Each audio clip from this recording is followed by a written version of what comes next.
computer. Okay, so hello everybody. One second. Good morning on Calgary, and also good afternoon on, where are you from, Sowjanya? You're in. I'm from Bangalore. It's evening, nighttime here. It is evening in Bangalore. And thank you so much. So I want to first ask, who are you and what do you do? Can you introduce yourself? Yeah. Thank you, Ruby, firstly, for inviting me for this workshop. I'm Sowjanya. I am based out of Bangalore, India. I am a canine behavior consultant. I am certified from BACS, again, India.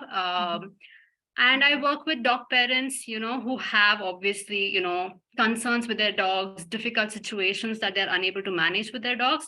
And I use the gentle parenting method to, address this while keeping the goal to be, to develop a very healthy and harmonious relationship between the human and the animal in this, equation. So yeah, that's what I do.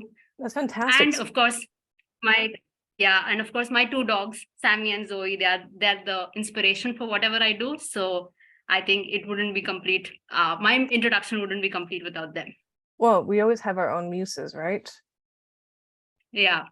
So I know for me, my cats are my inspiration, and one of the things that inspired me to get to know, because they were street kitty cats that were abused in China. And so I loved watching your work, because in Bangladesh, is that right? Bangalore, India. Bangalore. So it's very, very different country. Sorry. I'm very sorry. Bangalore, Yeah. there's a huge street dog and street cat population. And I was watching some of your recent videos and thinking, like, the fact that you're encouraging gentle parenting is phenomenal, because in your area, like, these animals are perceived so differently than they would be, let's say, in Canada. Yeah.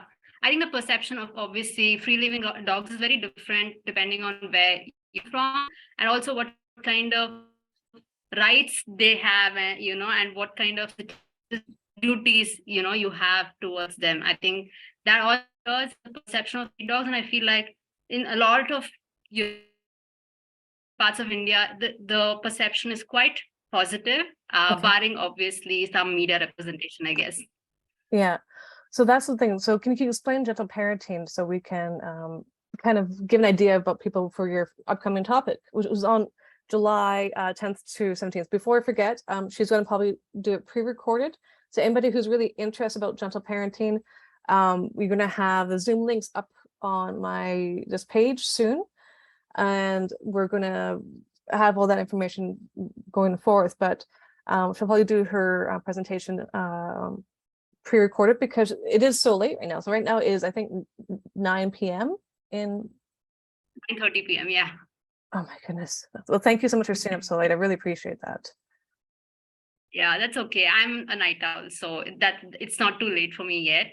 But yeah, coming back to the topic of gentle parenting, I think as I got into my own education in dog behavior, I went down the path of building relationship with our dogs. What does it really mean? And coincidentally, I happened to hear another person who was talking about gentle parenting in the human child relationship, and I started researching, and I felt like though the conversations were on parent child relationships, in human equations, I could kind of relate to everything that I was experiencing as my dog's caregivers. And I felt like a lot of those concepts could, be pulled into our caregiving of animals as well. And I think, so that's why gentle parenting, it's basically an approach centered around building, relationship and connection with your dogs. So we'll be talking a lot about how to build relationship with our dogs, irrespective of, I'm a dog professional and I use gentle parenting even for my clients' dogs. So even whether you're a caregiver, you're a professional, you're someone just interacting with another dog or another animal, it doesn't have to be a parent, relationship. It doesn't have to be a caregiver relationship, but you can, extrapolate these ideas into any interaction you seem to have with the animal. Well, I was thinking it's fantastic because it's something that's very important, because when I've worked at shelters, or I've had people that have adopted dogs, when you have a lot of traumatized dogs, or even dogs are just new to the shelter or the rescue, they develop these very close attachments to their caregivers, whether they're the shelter staff or this one person in the home. So let's say there's a dog that I just recently helped out, and they had this deep attachment to the mother in the home because that's their caregiver. They love the family and they're best friends with the family, but that mother, they're like, this is my attachment. And so that's something that I think is really important, is to encourage the rest of the families who are, whether you are an individual who's just interested about dog welfare or dog behavior, or even just somebody who just newly adopted a dog. I think this is really important because it can really help you understand how to deepen that attachment and how to deepen that relationship. Yeah, absolutely. And I think that's the entire purpose of this talk as well, right? Because the idea is a lot of dogs who come from rescue circles or are being adopted have had, traumatic incidents in the past. Even if it is just, moving homes is also quite a bit of a traumatic Huge. history, right? Yeah, Yeah. yeah. And loss of a previous attachment figure, loss of a previous family, all of this actually does affect the emotions of the individual. And the entire gentle parenting, the focus is on building emotional resilience. It's the focus is on helping the individual through their emotions, right? And they can have quite extreme emotions towards different situations because they've gone through such stressful pasts, right? So Yeah. I think this conversation might be quite interesting for the audience in question as well. Well, that's what I was thinking, is that, there's so many dogs that I've met who are fearful or they're stressed. Like I said, even just moving a house, like, going from, I brought my cats from China to here, and it took me weeks of just being incredibly gentle with my movements and incredibly gentle with my actions. So then that way they didn't feel that increased stress. So the increased cortisol hormones in their body, because when they came here, China versus here, completely new environment. They had gone through the trauma of the plane ride, which is very, very stressful for them. It was, I think, an 18-hour day. So that, for creatures of animal, like for dogs, it's a little bit easier because they're more adaptable. But for cats, they're like, we want our comfort of our home. This is our space. Don't, or even like the territorial range if they're a street cat, right? And so if you expand that range, they get very, very fearful and very like stressed. They start hiding more. And so it took me about a month or so for them to kind of feel comfortable to just kind of move around. And so that's one thing I was thinking about, was like, if you're working with a dog who's been adopted from overseas, or you've been working with a dog or a cat who's, I know you're more dog centered, I'm more cat centered. If you're working with a dog who maybe has been brought over from overseas, or a dog who's been brought from a really traumatizing situation, how can you give them these first few months to kind of help them calm down and feel safe in your home? Yeah, yeah. And I think that's such a critical period, right? When they are getting to know the new environment, getting to know the new family, if it's a new family who's, adopted them. I mean, in your case, you were still the constant, though the environment has changed, but still that is a lot of stress. And I think that was quite evident with their, immediate stress response after the shift and everything, right? So I think it's quite critical to, go at the animals pace, I guess, in that period. And a lot of what we will discuss is obviously going to keep that comfort of that individual, in mind. Yeah, that's fantastic, because I think a big thing for people who, let's say, even if they adopt a dog or they get a dog from any situation locally, they're like, okay, I have to take my dog to the dog park, I have to take my dog to the mall, we have to go and do all these different socialization things. And you're like, that's the biggest mistake I see, because you have a dog whose entire body is in shock from the move. Even if it's from a foster home to your home and they've met you several times, even if they've done everything correctly, that dog's body is still in shock from the change in their routines, the change in their life. So I think this is a fantastic presentation that I'm so looking forward to, because it'll give people the tools to help them, and the solution to help them know what to do when we change their dog's lives, and to not do everything all at once. Yeah, yeah. And I think obviously when we get the dog home, or or the cat home, you're so excited that Yeah, you want to, want them to experience all the nice things, around. But I think probably it's so important to understand that individual dog in question, what do they really need, yeah, and then work from there. And for the dog to be able to even tell you that, this is what I like, this is my preference, they need to be able to decompress first to be able to, give you that definitely. communication, right? Well, that's one thing. When I moved from China to here, I brought my cats food from China. And so I had 7 days of their food, which I really didn't need to add the extra weight. I would have loved to have taken more things home with me, but in my suitcase, I had cat food. And everyone was like, why are you bringing cat food? Because I'm like, well, I didn't want to bring cat food, but for the next 3 or 4 days, I can intermix the food here with that, and then slowly reintroduce the food with them. And that's one thing that when you're bringing home a dog home or a cat home, um, you can ask the rescue, do you have food that we can give them? Do we have, or if they don't have the food, can you tell me the brand that you use, even if you don't like it, and like, or even if you want to change it because you're like, okay, I can do better, that's great. But you need to help the animal decompress by giving them the routine and giving them the safeness of, I have the same food, I have a person who I can feel attached to, and I have this time to, like you said, decompress. Yeah, yeah. And I'm glad you brought up attachment a few times, because the other thing that obviously, in my approach that we focus on a lot is attachment, because it's also shown through research, right, that Yeah, and attachment figures really help you, kind of deal and cope with your stressors, and also start exploring the environment that you're in, right? And yeah. attachment becomes such an important conversation in that case. It is. And so that's one thing I think that we forget about. So when we have, let's say, separation anxiety, which is a panic disorder, and I think people forget, they're like, oh my God, my dog is following me everywhere. They're following me to the bathroom, they're following me to the kitchen. And I'm like, yes, that's what dogs do.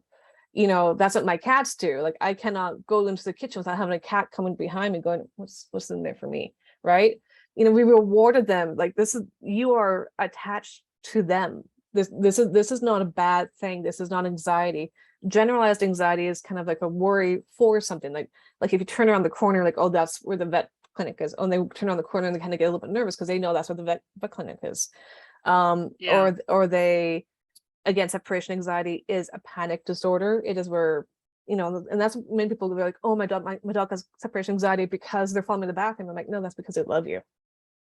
Like, Yeah. and so this is one thing, like I said, there's been so many studies about attachment in dogs and children. And so this is where gentle parenting, I think, will really be helpful, because it'll give people the reassurance to let their dog follow them to the bathroom. That it's okay that you can maybe not use the bathroom without, or the toilet without a dog. I mean, that's reality when you have a dog, that you're like, oh my God, you close the door. How could you close the door? Like, like, or you can do the kitchen or do your cooking with your dog next to you. This is okay. But you can, Yeah. so I think that's, or you can have a snack and the dog is going to be right next to you, because if you have a snack, that dog wants that snack, right? So I think this is Yeah. where, or um if you have caregivers, if you have like a dog walker, or you have, I know maybe that's not prevalent. Do you have lots of dog walkers in your area? Yeah. Dog Oh, walkers, dog sitters, we fantastic. have. Fantastic. Yeah. Because I know, like, I was talking to some friends in other places in, like, Sri Lanka, and they don't have it, but I know, like, you guys are much more so I think that's why I thought, like, having people from all around the world are very important, because in some places around the world they don't have dog walkers, they don't have dog sitters. In Chengdu, I was the very first foreign dog walking service. So for me, it's like, regardless of what you're doing, or who you have, whether it's your parents walking your dogs, when you have a professional or person in their life, that's still an attachment that the dog has. They're still like, this is, Yeah. or like a groomer that they like, or the veterinarian that they like. Well, that if they like that person, that's still an attachment. Yeah, yeah, absolutely. And I think you mentioned something that I really wanted to kind of the reassurance bit that you spoke about. And I think a lot of us are told not to be very spoil our dogs, Yep. like this is something that we have heard a lot, right? Like Yeah, yeah, don't treat them like a child, like don't spoil them, don't fuss about them, they're just a dog, kind of a yeah, conversation that we hear a lot. And a lot of the clients that I speak to, a lot of people that dog parents that I speak to, feel like they're going against their instinct to yes, yeah, yeah, yeah, to be the caregiver. They really want to be, but they've heard so much of people saying don't be like that, and they feel so invalidated in the way that they want to be with their dogs or their cats, right? yeah, And when I have conversation, and then I'm like, it's okay, like it's fine, that's the kind of relationship that you do want to have with your yeah, dog, and they feel so relieved. And I think that's such an important aspect to caregiving. It's not just obviously about working on their health or working on their behaviors or XYZ needs that they might have. It's also about the caregivers feeling reassured that their instinct of wanting to build a relationship is not wrong. exactly. So that's one thing like I think is fantastic is we need to address the cat or dog's emotional needs before we even address their physical needs. So if we say like that cat or dog is scared of fireworks, and so we're having a big huge festival, it's Canada Day soon, but it's summertime here, so for us it's like there's gonna be fireworks, there's gonna be loud noises. Well, my cats are scared by fireworks. If you have somebody that's scared, what do you do? Do you leave them, be like, okay, you're fine, just be on your own? You should comfort them. And so Absolutely. if you have a scared dog, like let's say like there's a dog who's been scared by their abuse or trauma that they've gone through, you comfort them at their pace. And I think this is something that people always forget is like, if they want to sleep on the bed, who cares? And so one thing about sleeping on bed is like dogs like to have a raised location. One thing that I love that Barks teaches is that when they have a raised location, they feel safer. So it doesn't have to be your bed if you don't like it. You can have them still a raised sofa or a raised Corunda bed. And so it's giving a comfort to that emotional need to help the dog feel less fear, less anxiety, and less stress. Yeah, yeah, absolutely. And I think so many important things to kind of touch upon for caregivers, for even anyone who's probably interacting, be it the foster care, be it the shelters and rescues, who are working with the dogs. I guess it's yeah, a lot of important things to talk about. There's so many things, and then I could probably talk to you for so long because this is something that's really critical to me. I'm like you said, like spoiling your dogs. I want to have that word taken away. We need to love our dogs. We need to love our cats. These are, and like you said about their attachments for gentle parenting, is that um their brains are at the level of like a 2 to 4 year old. So are you going to, so that, but they're so even more intelligent than we even know.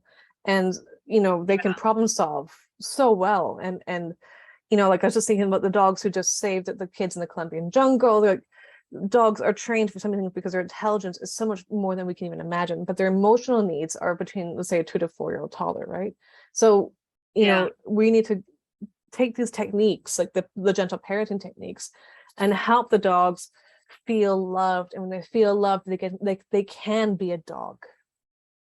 Yeah, yeah, absolutely. And I think I was so concerned about the word spoiled, for so long, because it's seen with such a, negative Definitely. connotation. Yeah, yeah. And then I was like, I want to keep saying that my dog is safe, not spoiled. And I had to like, Fantastic. I love it. yeah, I had to like, get my audience to keep sharing the fact that, their dogs are safe, not spoiled. And I think if a dog is able to communicate with you that they're distressed, they're able to share with you that they're uncomfortable in certain situations, Yeah. and know that they're not going to face difficult consequences for communicating that, it's at the Definitely. end of the day, you made them felt, safe I with you. I think that's a great marketing campaign, actually. But so that's one thing that I do with my own animals is that, and everyone's like, they're so, you know they talk to you a lot. So my cats are very communicative, and people are like, they talk nonstop to you. I'm like, I know that they talk nonstop to me. And like at 5 a.m. when I really want to be sleeping, they talk nonstop to me, because they want to have pets at 5 a.m. However, despite this being annoying to me, they feel safe enough to ask me for pets, or they, I was trimming Marmalade's claws the other day, and she did a little bit of a cry out, and she was okay. Don't worry, I do everything cooperative care, but she's like, oh my God, you touched my paw. And Spark ran over to kind of help her. And I'm like, that's where I'm like, okay, you two are fine. Here's some treats. We're going to, cooperative care, made sure it's nice and gentle, least invasive to the most, everything was fine. And so I always think they feel safe enough to communicate that, please stop.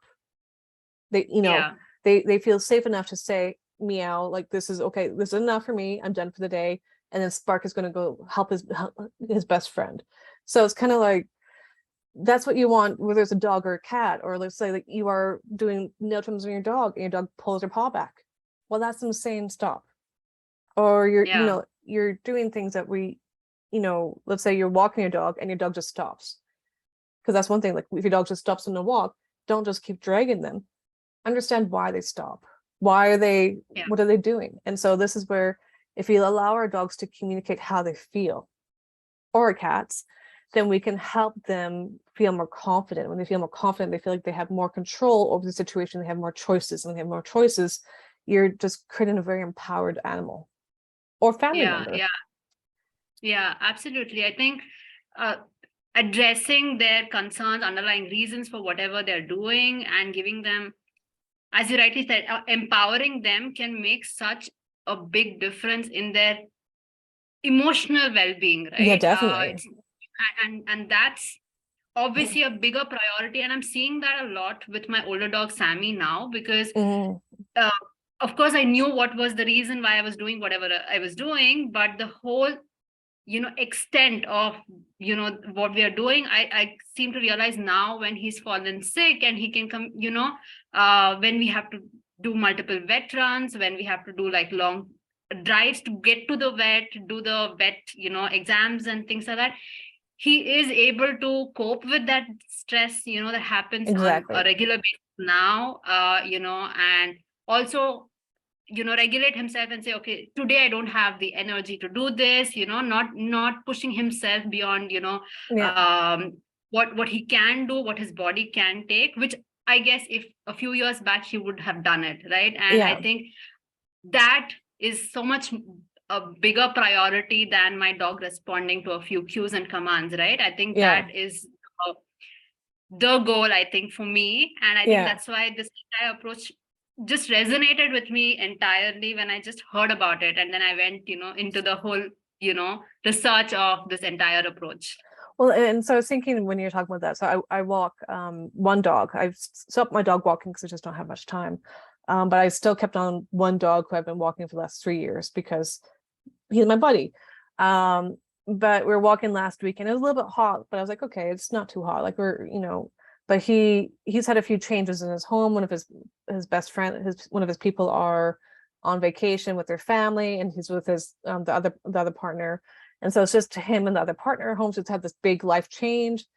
And we went for a walk and he just flopped. I'm like, okay, he likes to flop on rolling grass all the time. Like he always does. And he did it over and over. And I'm like, okay, we're just taking you home. Like he's saying right there. And I looked at him, I'm like, do you want to go home? And he's like, I'm like, okay, that's it. We're going home. So we usually do like a 45-minute walk, and we did 37 minutes, but I just sat with him. And so it's just, like, I don't want to drag him. I don't want to be like, that's not a walk, right? If he's flopping repeatedly, he's telling me something, he's communicating to me, I don't want to go further. I'm done for the day. And, like you said, his emotional well-being means his welfare. And so when we're kind of thinking, okay, like he's flopping a lot, he needs to rest a lot, this is not a usual behavior that he's showing, we have to address the emotions underneath, which is all the big changes that his best friend, the person he's the most attached to, is gone right now. This should be home soon, but it's like, that's a lot for a dog to go through. And Yeah, so yeah. I would, And so much confusion, right? Because the oh dogs yeah, don't really know, what's happened. Today that person is there and tomorrow they are not there. You don't know what's going on, right? yeah. That confusion can add to so much of stress as well because they don't know what's going on. So yeah, absolutely. And so I just put him back and I just sat down on the ground with him. I gave him his little he gets like a little topple, like a little chew toy with they make their own treats as well. So like, okay, here's your frozen treat, and I'm just gonna sit and give you pets. And Yeah, that's what he needed. He just needed he still didn't eat his food because of the stress of the changes, but I still gave him the emotional comfort for him to feel okay, it's okay now because the person who I'm most attached to, who's not my everyday person, but my caregiver, is with me for a little bit. yeah, yeah. And I think that is so much more powerful as well, right? Like, we think of walks as, you have to walk around and do the physical movement, but walks are also connection building Yeah, activities because with this dog. And if the dog says, no, I don't want to do physical walk, but you still have connection with you, that is enriching in itself as well, right? So yeah, I think definitely. that's amazing. Yeah, no, he's like I said, he's my buddy. So it's just knowing his, and even if you have a newly adopted dog, and this is why I love the gentle parenting, is because it's going to give you the skills through gentle parenting of how to develop this attachment. So you can say, okay, I now see when my dog is doing this behavior, and maybe we don't have to go for the long walk today. Maybe we can just sit together, and that's okay. Yeah, yeah, absolutely. Yeah. Before I forget, because we're at our 30-minute mark, we're going to do a few challenges, and so we're going to go through that a bit later. But how easily will people be able to apply these challenges? Because it sounds like with your gentle parenting, it sounds like there's lots of easy things that people can do, like we just talked about. Yeah, yeah. So I've tried to come up with challenges that can be done in the rescues and in the shelter environment, because it should be something. We know that shelters are already so overwhelmed with the amount of dogs or the animals that they have to take care of and the caregiving of them and meeting their medical needs, physical needs, survival needs. So I've tried to come up with some, and I think it's going to be quite easy because a couple of them are just body language, Fantastic. politeness, That's right? Like so just to important. respect the animal that you're, working with. The other is building connection, how to still build connection in the rescue space. But also, obviously, these are things that you can do with, by adopters as well, just dog guardians as well, Yeah, foster care as well. And the other was basically something that is developmental, meeting developmental needs for the dogs. So fantastic. I think all three of them should be fairly easy, I'm hoping. Yeah, I'm sure they will be very easy. And I think it's critical because that's one thing, like, when you're doing sheltered work, you're okay, I have to go clean this kennel, I have to take the dog for a walk, I have to clean up this kennel, I have to take the dog for a walk, I have to feed this dog, I have to do this, I have to do that. And it's sometimes you forget about the dog as an attachment. And even Yeah, though they might not want to get attached to the dog because the dog is going to go away, it's more, okay, well, I have to still take care of that dog's emotional well-being. And how can I learn the body, the language to help out to um, address that? So I think that's yeah, fantastic. yeah, Uh, absolutely. Before we'll let you go, and then thank you again for doing this, because I know you're a night owl, but still I really appreciate it because it is late there. Is there anything else you want to mention about gentle parenting that I've not discussed? I think no, we covered a lot of what we'll probably be discussing and what are the in general ways general parenting can be helpful for dog caregivers when they're interacting with their dogs, whether it's a dog that they've had for years, or if it's a new dog that they've brought home, or that a dog that they're meeting on an off chance. And I think hopefully people will have a lot to take away from, especially if the emotional well-being of the dog is at the center of how they're approaching their relationship with their dog. Fantastic. And I think that's really good, is like, especially like we discussed, like this can be helpful for shelter staff, can be helpful for rescues, can be helpful for interested dog guardians, or even people that, a dog walker. And so these are all things that people can easily apply. And so your presentation will be between July 10th to 17th and probably be pre-recorded. we'll be putting the Zoom links into the Facebook event page. So I'm very excited for your presentation. I can't wait for it. And so thank you very much for your time. And I'm just going to Thank you so much. I'm going to stop the record. Just hold on 1 second. I'll talk to you a little bit after, but I'll stop the record right now. And thank you very, very much.